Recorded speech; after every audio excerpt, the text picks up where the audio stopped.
Вербовка – это воздействие на другого человека таким образом, чтобы он действовал в наших интересах. То есть хорошо к нам относился и делал то, что мы хотим, и так, как мы хотим.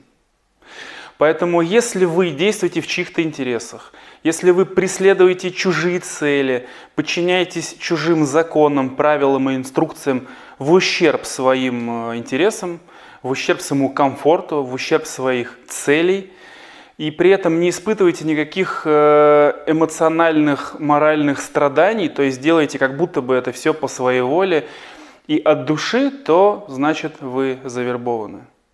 Людей вербуют в организации, в бизнес, в компании, в секты, в какие-то силовые структуры и не очень силовые структуры, даже в партнерство, в отношения, даже в дружбу. При этом маркетинг, по сути, является вербовкой, реклама – это вербовка, пиар, возможно, это вербовка, переговоры – это вербовка, даже знакомство с противоположным полом на улице, по факту, это вербовка на себя. По сути, при вербовке мы создаем у человека невротический механизм или пользуемся уже существующим неврозом для того, чтобы создать созависимые отношения у человека с нами. То есть созависимые отношения – это отношения, в которых человек действует в интересах другого человека в ущерб собственным интересам. То есть это отношения, в которых человек говорит своим интересам «нет» для того, чтобы сказать другому человеку «да». При этом в большинстве случаев родители уже наградили нас всеми необходимыми травмами и неврозами для того, чтобы нами было удобно манипулировать, управлять, вербовать нас и так далее. Это история из серии, что нужно слушаться старших. Или «делай, как я сказала, потому что я так сказала». Это наказание за неподчинение, это наказание детей за неудобность, это наказание детей за непослушание просто так. Я сказала или я сказал, что должно быть именно так, иначе я тебя накажу и так далее. Поэтому помните, что если вы воспитываете своего ребенка в том ключе, чтобы он был удобен для вас, по факту вербуете его на себя, награждаете его синдромом выученной беспомощности и стокгольмским синдромом, то помните, что его могут банально перевербовать, потому что вокруг очень много более квалифицированных вербовщиков. Его банально перевербуют.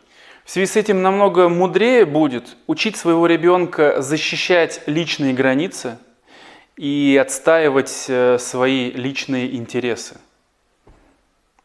Сегодня разберем один из самых мощных способов, самых мощных техник вербовки в переговорах. Это вербовка по ценностям с использованием пространственных якорей или, как ее еще называют, пространственных синестезий. Техника состоит из 5 шагов. Первый шаг – калибровка. Здесь наша задача выяснить ценности человека, критерии и ценности. Какие элементы, какие критерии ассоциируются у человека с максимальными эмоциональными переживаниями. То есть мы либо просто слушаем человека, о чем он говорит и как он говорит, либо можем самостоятельно задавать ему вопросы. Например, можно начать с общих вопросов. «Привет, как дела? Как ты? Как ты провел выходные? Какие у тебя планы? Какие у тебя планы на лето? Куда хочешь съездить? Чем занимался? С кем встречался? Как тебе он? Как тебе она?» То есть мы по факту расшатываем, провоцируем человека на то, чтобы он нам что-то рассказывал. И нам будет важно, как человек об этом говорит. То есть слушаем, что человек говорит, и выбираем те элементы, которые у него заряжены какими-то эмоциями. То есть смотрим на то, как он это говорит. Можно говорить про какие-то рутинные дела. «Ой, вчера очень много работы было, отчеты писал» и так далее. Но когда освободился, мы пошли с друзьями и так оторвались, так повеселились. Представляешь, у такого-то бренда автомобилей вышла новая модель, рестайлинг. Ты бы видел, как она смотрится вообще вот в этом цвете. Или я представляю, что мне через месяц нужно ехать там на дачу и ремонтировать этот забор или газовую систему, или вызывать ассенизаторов. Ты не представляешь, сколько будет работы. То есть слушаем, что человек говорит, о чем, отслеживаем, какие у него эмоциональные переживания, какой у него эмоциональный отклик, когда он про это говорит. И третий элемент, один из самых важных, мы смотрим, куда он при этом обращает свое внимание. Куда он при этом смотрит, а возможно, куда он при этом показывает. То есть смотрим на глазки, смотрим на ручки, слушаем, как он это говорит. Он это говорит близко, он это говорит куда-то под себя, он это говорит куда-то вниз по поводу того, что очень много отчетов, очень много рутины, неохота это делать. Или он говорит куда-то вверх и далеко по поводу того, что какая тачка, вот, я даже не знаю, чем нужно заниматься в этой жизни, чтобы заработать на такую тачку. Или чуть поближе, например, более близкие планы о том, что да, я, пожалуй, через 3 месяца, наверное, съезжу на море, отдохну, расслаблюсь, мне нужно перезагрузиться. Или еще чуть поближе, что сегодня вечером мы с друзьями встречаемся, идем, например, в бар или в кино, или в ресторан, куда-нибудь. Слышите, да? Я и глазами, вниманием показываю по факту вам, где находится та ценность, о которой я говорю. Я эмоционально показываю, как я к ней отношусь, и вы, в принципе, видите, где она находится у меня в пространстве. Эта информация нужна для того, чтобы вы потом на эти пункты, на эти ценности, на эти критерии потом маркировали, то есть указывали. Пункт 2. Подстройка. Наша задача начать говорить на языке нашего собеседника. Нам нужно, чтобы наш собеседник очень хорошо нас понимал, так же хорошо, как он понимает себя. В идеале, чтобы он даже перепутал наш голос со своим, чтобы потом ему легче было потерять свои границы, и он перепутал свои интересы, свои потребности с нашими. Поэтому слушаем, как человек говорит, с какой интонацией, с каким тембром, на каких логических уровнях, на какой репрезентативной системе, возможно, для продвинутых, на каких фокусах языка и метапрограммных профилях и так далее. И неочевидно подстраиваемся. По факту переводим свой язык на язык собеседника. То есть, например, если человек говорит про что-то очень далекое, например, про какие-то яхты, про что-то несбыточное, смотрит куда-то далеко и говорит также далеко, а мы говорили где-то около себя, мы говорили про что-то, что присутствует прямо здесь и сейчас, про работу, про соседей, про других людей, мы меняем тембр голоса выше и вниманием и голосом уходим также куда-то далеко. И он начинает нас слышать лучше, чем слышал до этого. Соответственно, если человек говорит про какую-то рутинную деятельность, говорит про что-то внизу, про то, что ему не нравится, мы точно так же переводим свой тембр голоса ниже, ниже, ниже и делаем его настолько низким, и внимание уходит ниже где-то в диафрагму, и мы начинаем говорить на тех же вибрациях, что и он. Возможно, при этом даже будет меняться наше эмоциональное состояние. В этом плане мы очень близко, но не явно к нему подстраиваемся. Пункт 3. Маркирование. Наша задача поговорить про ценности собеседника, указывая на те места, где у нашего собеседника территориально находятся эти ценности. Там, где он их видит. Там, где у него они располагаются в его психике. Туда, куда он вниманием улетает, когда говорит про те или иные ценности. Например, при приеме на работу. Вы спрашиваете у человека, что вам было важно, что вам было ценно, что вам нравилось на предыдущей работе. И он начинает говорить о том, что, в принципе, было удобно, что она рядом. Меня очень вдохновляло то, что были невероятные перспективы. Мы делали такие грандиозные, далеко идущие вещи, которые очень важны для социума. Но при этом, конечно, было очень много рутинной работы, которая меня на самом деле давила. И мешали сотрудники, которые очень громко разговаривали. Поэтому иногда я, конечно, на них ругался. Конечно, зарплата была неплохая. Не то чтобы прям очень хорошо, но жить можно. Но при этом перспектива и значимость этого проекта была такая, что я окрыленный шел на работу. И шеф у нас был такой крутой, такой замечательный, что я прям им восхищался, вдохновлялся. И мы смотрим, что у человека было. Удовлетворенные критерии по поводу того, что у него было рабочее место. Его не сильно устраивало, например, что входит в его обязанности, что у него там много рутины. Частично удовлетворенные критерии были связаны с деньгами и с коллегами, которые иногда громко разговаривали. То есть мы здесь уже видим и чувствуем, что для него это важно, но не так, чтобы сильно критически. То есть деньги на втором плане. А на первом плане то, что его уносит в далекие дали, на что его можно будет потом вербовать, это, во-первых, личность начальника, которым он очень сильно, тотально восхищается, его качествами, тем, насколько он замечательно крутой. Мы пока еще не знаем, чем, но по факту это уже его ценность.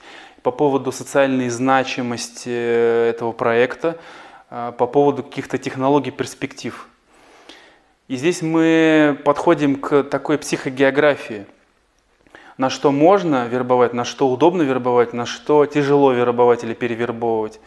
То, о чем человек говорит около себя, близко, это у него уже есть.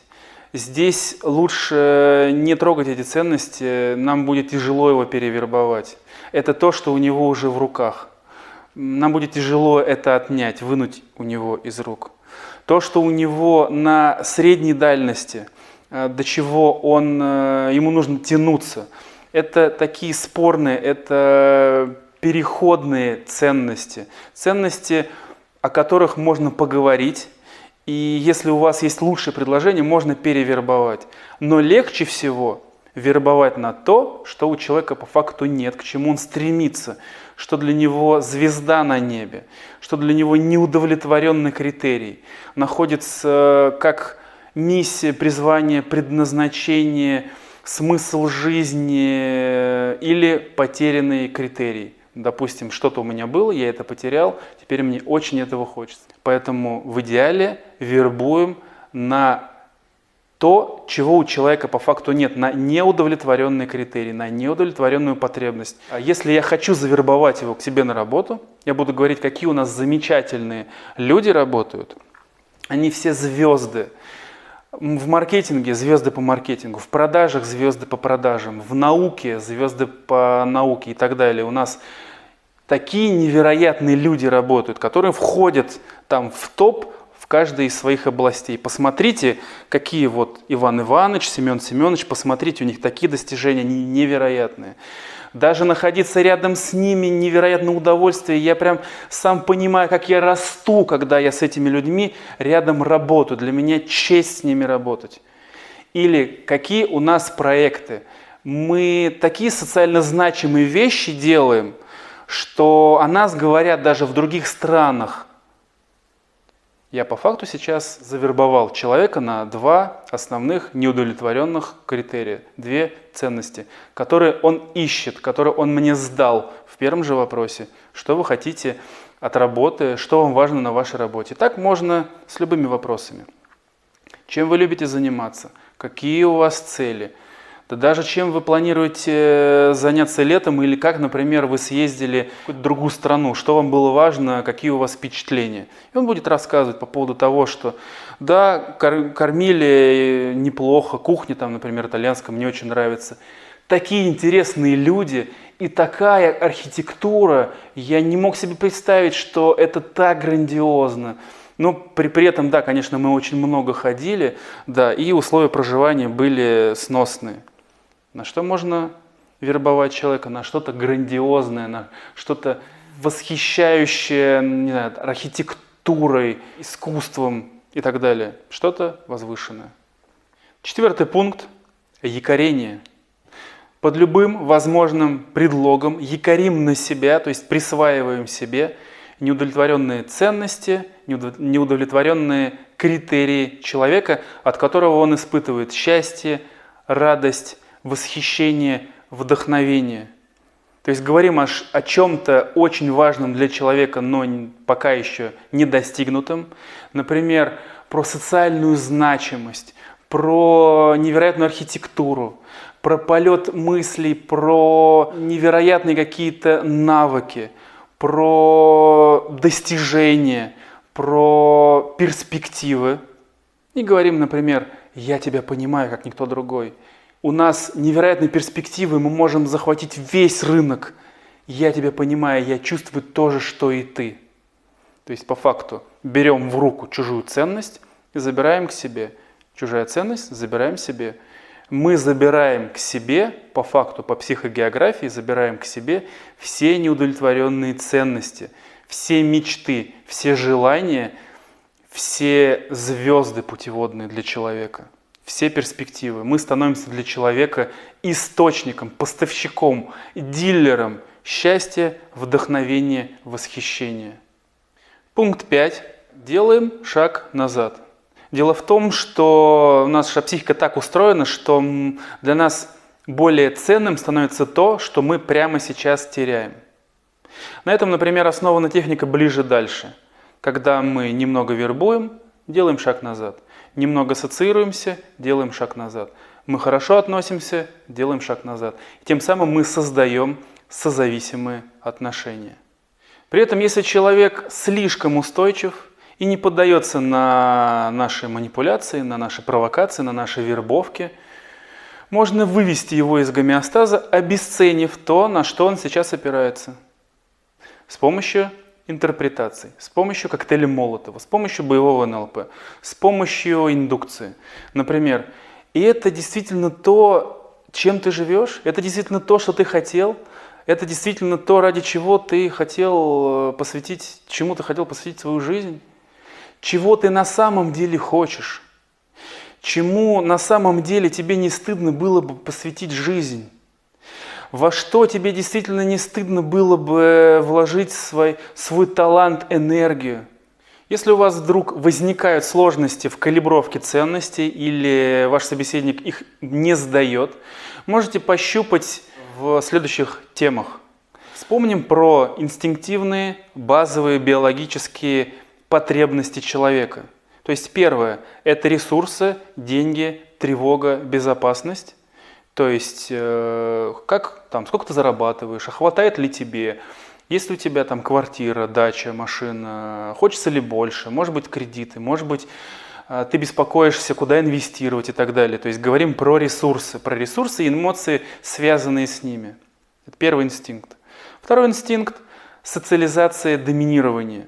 То есть щупаем, насколько важны для человека отношения, насколько, может быть, он одинок, насколько ему хочется быть в команде людей, близких по духу, насколько ему хочется иметь близкие отношения, возможно, там, найти вторую половинку, насколько у него гармоничные отношения в его семье уже, или, возможно, где-то ему не хватает власти или доминирования. Например, там, как ты думаешь, вообще ты по карьерной лестнице там, планируешь подниматься? Хочется ли тебе стать начальником? Хочется ли тебе больше власти? Может быть, у тебя амбиции уже превосходят то, что у тебя есть сейчас. И щупаем, смотрим, как на эти темы человек реагирует. И третья, универсальная для наших инстинктов тема – это секс, это восхищение, это вдохновение. То есть чем ты увлекаешься, кто тебе нравится, кто тебя вдохновляет, кем ты восхищен и так далее. Итого, имеем технику. Во-первых, калибруем, разговариваем с человеком про его ценности, смотрим, где находятся его неудовлетворенные критерии, ценности, то, что ему важно. Смотрим то, что находится вне зоны охвата его рук. Ты хочешь больше денег, ты хочешь переехать в другую страну, ты хочешь научиться манипулировать, доминировать другими людьми, тебе, например, очень важно находиться с людьми, близкими тебе по духу и так далее. Во-вторых, начинаем разговаривать на языке нашего собеседника, используем примерно ту же репрезентативную систему, то есть визуальную, аудиальную или кинестетическую. Говорим с человеком на его логическом уровне, то есть про окружение, действия, навыки, ценности, я, концепции, убеждения и так далее. Или просто подстраиваемся под голос или манеру речи, под рисунок речи нашего собеседника для того, чтобы он воспринимал нашу речь практически так же, как и свою. Дальше маркируем, по факту собираем все ценности, собираем бриллианты, собираем путеводные звезды человека и дальше маркируем на себя. Четвертое, маркируем, я по факту в себя собираю все ценное, что есть у человека. Ты хочешь много денег? Я тебя очень понимаю. Тебя восхищает архитектура? Меня тоже очень восхищает архитектура. Я тоже, когда был в этой стране, я тоже был очень сильно вдохновлен. Тебе очень нравятся такие автомобили? Понимаю. Более того, я ездил примерно на такой машине, и я получил массу удовольствия. Это очень круто. Ты восхищаешься предыдущим своим боссом, потому что он был выдающейся фигурой. Я тебя понимаю, я вообще сам стараюсь, нетворкаю, хожу на бизнес-встречи, потому что я прям ищу таких людей, и в нашей компании они есть и так далее. И шаг назад. Я немножко отстраиваюсь для того, чтобы дернуть человека за поводок, для того, чтобы укрепить эту созависимость, связь, чтобы я стал для человека поставщиком его счастья. Что делать, если вы чувствуете, что вас вербуют?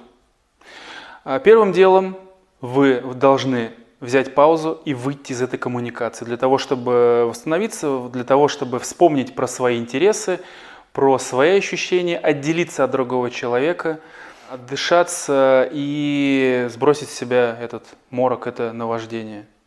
Грамотный вербовщик, манипулятор будет противодействовать тому, чтобы вы вышли. Сразу же к вам посыпется предложение о том, что нужно принимать решение прямо сейчас, завтра уже этого не будет и так далее. То есть вам важно взять паузу и отдышаться, выйти из коммуникации под любым предлогом. Просто я сейчас не готов, я сейчас не могу. Нет, нет.